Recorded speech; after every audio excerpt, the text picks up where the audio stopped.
ještě jsem se nerozkoukal, bylo to hnedka 2-2. Švédi jezdí jako vosy, dostal, ale nás nedá. Po třetí se zas popili, jiskřilo se všem zas, ale už se nám nic nezměnilo a do šatny odjeli včas. V druhé části byl to zase pěkný mazec.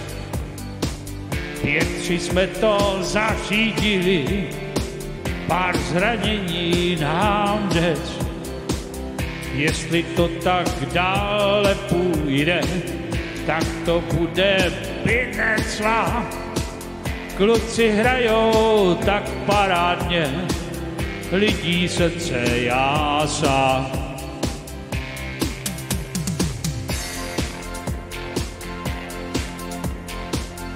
Hokej je král, všech Čechů je král, ledovou pohádku má. Je to hra božská, všichni, kdo tu hraj, tak hru Čechu znaj. Jeho hra národ stmelý, národ fandu má. Je to drama, nám to dobře spěje.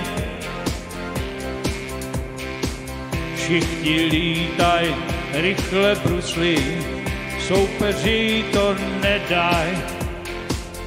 Je to hokej, ten napětí hezky rychle uniká. Jak to dneska vypadá, tak už to Švédi balí. 7-3 to je teď tady, 2 minuty ještě. Brejky naši vycházejí, hala šílí hvězdě. 8. gól je na spadnutí a to není ještě konec.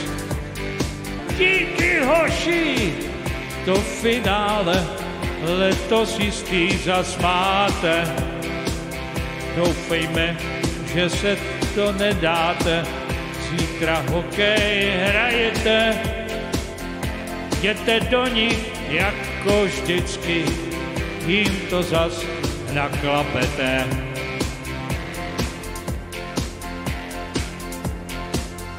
Hokej je král, všech Čechů je král, ledovou pohádku má. Je to hra božská, všichni, kdo tu hraj, tak tu Čechu znaj. Jeho hra národ stmelý, národ fandu má. Hokej je král, všech Čechů je král, ledovou pohádku má. Je to hra božská,